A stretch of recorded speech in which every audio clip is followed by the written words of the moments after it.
제5편 유언장의 저주. 유언장 한 장이 가족을 지옥으로 몰아넣었습니다. 재산 전액을 사회에 기부한다. 단 한 줄의 문장이 30년 가족의 역사를 무너뜨렸습니다. 하지만 그 한 줄에는 조건이 하나 더 있었습니다. 단 진심으로 반성하는 자녀에게는. 그 뒷문장을 보기 위해 내 자녀는 각자의 방법으로 움직였습니다. 눈물로, 거짓으로, 분노로, 그리고 진심으로. 72세 최영순. 그녀가 쓴 유언장은 단순한 재산 분배 문서가 아니었습니다. 그것은 마지막 시험이었습니다. 챕터 1 유언장 작성. 정신 감정을 받은 다음 날 10월 11일 수요일 저는 다시 공증 사무소를 찾았습니다. 이번엔 확실하게 유언장을 작성하기 위해서 이 판사 변호사가 동행했습니다. 어르신 확실히 하시는 거죠? 네, 확실합니다. 한번 공증하시면 쉽게 바꿀 수 없어요. 알고 있습니다. 공증인 앞에 앉았습니다. 60대 중반의 여자 공증인이었어요. 최영순 어르신 맞으십니까? 네, 맞습니다. 공증인이 준비된 유언장을 읽기 시작했습니다. 유언자 최영순은 다음과 같이 유언합니다. 제1조. 유언자의 재산 목록은 다음과 같다. 서울시 구소재 아파트 한 채 시가 3억 2천만 원. 은행 예금 3억 원. 총 재산 6억 2천만 원. 제2조. 상기 재산은 전액 사회복지법인에 기부한다. 저는 고개를 끄덕였습니다. 네, 맞습니다. 공증인이 계속 읽었습니다. 제3조.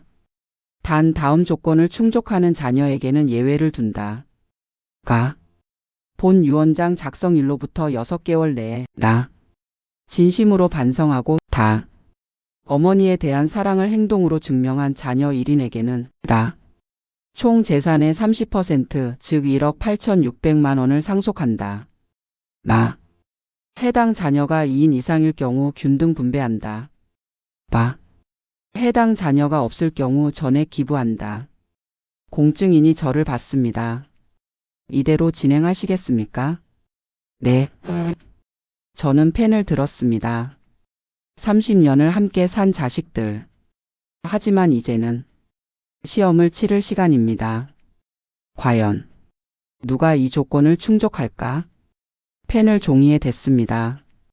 또박또박 제 이름을 썼어요. 최영순. 도장을 찍었습니다. 끝났습니다. 이제 되돌릴 수 없습니다. 챕터 2 유언장 통보. 유언장 작성 후 저는 내 자녀에게 문자를 보냈습니다. 10월 15일 토요일 오후 2시. 카페에서 만나자. 중요한 얘기가 있다. 답장이 왔습니다. 민철 무슨 얘기인데요? 은혜 엄마 나 그날 바빠. 민수 알겠습니다. 지훈 캐나다인데. 영상통화로는 안 될까요? 저는 다시 문자를 보냈습니다. 안 되면 안 와도 돼. 단 후회할 거야. 토요일이 됐습니다. 카페에 제일 먼저 도착한 건 민수였어요. 어머니 일찍 오셨네요. 그래 앉아. 곧이어 은혜가 왔습니다.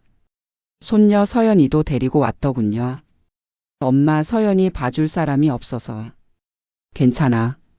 같이 있어. 25분 민철이와 수진이가 왔습니다.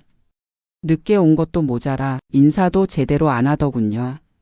지훈이는 영상통화로 참여했습니다. 내 자녀와 며느리 1명 그리고 손녀 1명. 모두가 저를 봤습니다. 어머니 무슨 얘기 있으시다고.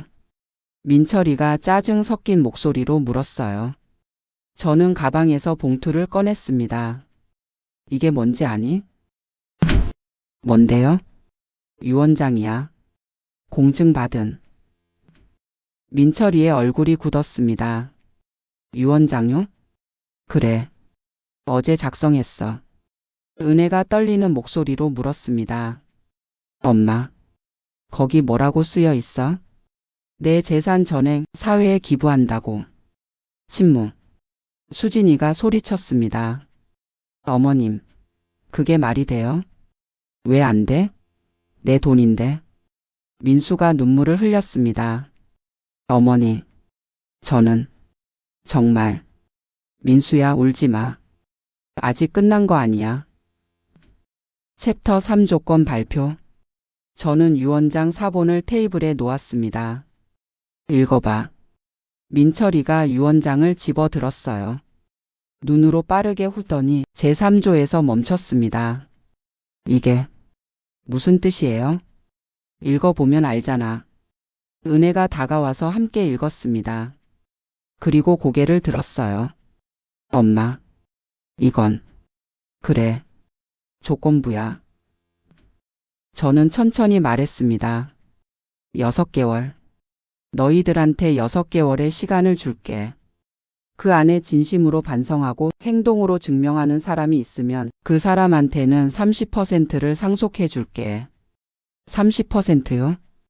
그래. 1억 8,600만 원. 적지 않은 돈이지. 민철이가 물었습니다. 행동으로 증명한다는 게 구체적으로 뭔데요? 그건 내가 판단해. 진심인지 아닌지는 엄마가 제일 잘 알잖아. 수진이가 따졌습니다. 이건 불공평해요. 누구한테 줄지 어머님 마음대로라니. 불공평? 원래 전부 기부하려던 거야. 이것도 기회 주는 거지. 민수가 물었습니다. 어머니, 저도 기회가 있을까요? 당연하지. 너희 넷 모두 똑같아. 화면 속 지훈이가 말했습니다. 어머니, 저는 캐나다인데 어떻게 행동으로 보여드릴 수 있죠? 그건 내가 생각할 문제야. 진심이면 방법은 있는 법이지. 저는 일어서며 말했습니다. 6개월. 2024년 10월 15일부터 2025년 4월 14일까지. 그때까지 아무도 조건을 충족 못하면 진짜로 전액 기부야. 알아들었지? 민철이가 유언장을 탁자에 던졌습니다. 어머니, 이건 협박이에요. 협박? 아니야. 이건 마지막 기회야. 챕터 4 각자의 계산. 카페를 나온 후 네 자녀는 각자 다른 생각을 했습니다. 민철이는 차 안에서 수진이와 대화를 나눴습니다. 여보, 1억 8천이야. 1억 8천. 그러게. 그 돈이면 우리 빚 다 갚고. 문제는 어떻게 어머니 마음에 들어야 하는 거야. 간단하지. 매일 찾아뵙고 효자 노릇하면 되잖아. 6개월 동안? 돈 생각하면 할 수 있어. 민철이는 고개를 끄덕였습니다. 좋아. 매일 찾아뵙자.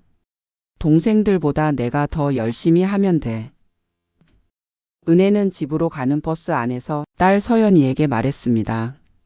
서연아, 우리 매일 할머니 집 갈 거야. 왜요? 할머니가 우리한테 돈 주신대. 진짜요? 응. 근데 우리가 할머니한테 잘해야 돼. 그럼 매일 가요. 은혜는 생각했습니다. 1억 8천. 그 돈이면 서연이 학비도 내고 내 빚도 갚고. 꼭 받아야 돼. 꼭. 민수는 혼자 길을 걸으며 생각했습니다. 어머니, 저한테도 기회를 주시다니. 눈물이 났습니다. 형이랑 누나는 능력이 있어. 근데 나는 아무것도 없어. 그래도 해야 돼. 진심으로 해야 돼. 민수는 결심했습니다. 매일 어머니 집에 가서 청소하고 밥하고 심부름하자. 돈 때문이 아니라 진짜로.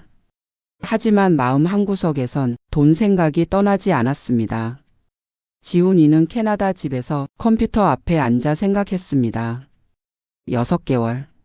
한국에 돌아가야 하나? 하지만 곧 고개를 저었습니다. 아니야. 내 인생이 더 중요해. 형들이 알아서 하겠지. 지훈이는 유일하게 포기한 자녀였습니다.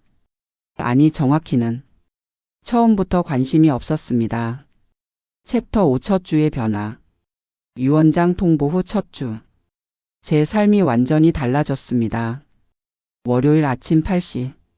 초인종이 울렸습니다. 문을 열었더니 민철이었어요. 어머니 출근 전에 들렀어요. 이 시간에? 네, 어머니 아침 드셨나 확인하려고요. 거짓말이었습니다. 눈빛이 계산적이었거든요. 먹었어. 가봐. 안 해. 그럼 저녁에 또 올게요. 문을 닫았습니다. 시작됐구나. 화요일 오전 10시. 이번엔 은혜와 서연이었습니다. 엄마, 우리 왔어. 왜? 그냥 보고 싶어서. 서연이도 할머니 보고 싶다고. 서연이가 제 손을 잡았어요. 할머니 사랑해요. 순수한 아이의 눈. 하지만 엄마의 눈은 계산으로 가득했습니다. 수요일 오후 2시. 민수가 청소 도구를 들고 왔습니다. 어머니, 집 청소 좀 하려고요. 안 해도 돼. 아니에요. 제가 하고 싶어서요. 민수는 진짜 열심히 청소했습니다. 화장실, 부엌, 거실. 땀을 뻘뻘 흘리며. 민수야, 그만해. 아니에요. 거의 다 했어요. 민수의 눈에서 진심이 조금 보였습니다. 하지만 완전한 진심은 아니었어요. 목요일 저녁 6시. 민철이가 음식을 사왔습니다. 어머니, 저녁 사왔어요. 같이 드셔요. 혼자 먹을 수 있어. 어머니, 저랑 같이 드시면 안 돼요? 결국 함께 먹었습니다. 식사 내내 민철이는 어색하게 웃으며 말을 걸었어요. 어머니, 요즘 건강은 어떠세요? 괜찮아. 불편한 거 없으세요? 없어. 뭐 필요한 거 있으면 말씀하세요. 계속되는 질문. 하지만 대답은 짧았습니다. 민철아. 네? 너 지금 힘들지? 네? 억지로 하지 마. 불편해. 금요일에는 하루에 전화가 10통이 왔습니다. 민철이 3통. 은혜 4통. 민수 3통. 어머니, 점심 드셨어요?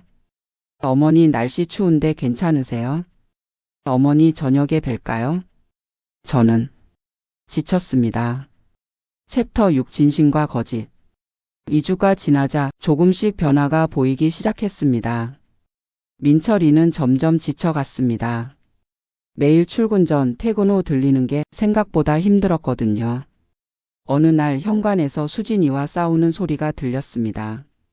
여보, 언제까지 이래야 해? 6개월 일하잖아. 근데 어머님이 인정해 주시기는 해? 모르겠어. 그럼 이거 의미 없는 거 아니야? 그래도 해야지. 1억 8천인데. 저는 문을 열었습니다. 두 사람이 깜짝 놀랐어요. 어머니. 들었어. 다. 민철이의 얼굴이 붉어졌습니다. 어머니, 그게 아니라. 됐어. 이제 그만 와. 넌 합격 못했어. 은혜는 달랐습니다. 처음에는 계산적이었지만 매일 저를 보면서 뭔가 변하는 것 같았어요.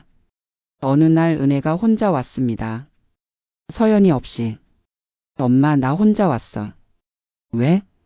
그냥 엄마랑 둘이 얘기하고 싶어서. 차를 마시며 은혜가 말했습니다.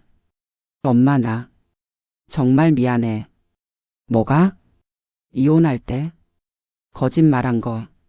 남편이 바람핀 게 아니라 내가 피웠어. 알고 있어. 엄마, 알았어? 응. 다 알고 있었어. 은혜가 울었습니다. 엄마, 나 진짜 못된 딸이지? 그래, 못됐어. 근데 이제라도 솔직해져서 다행이야. 민수는 가장 열심히 했습니다.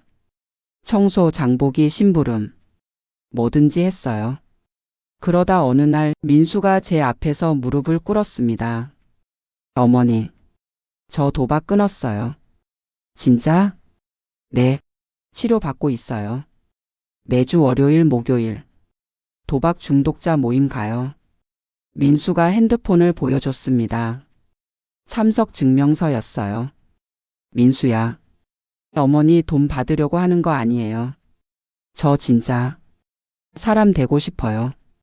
그 말에 제 눈에서 눈물이 났습니다. 민수야, 잘하고 있어. 지훈이는 한 번도 연락하지 않았습니다.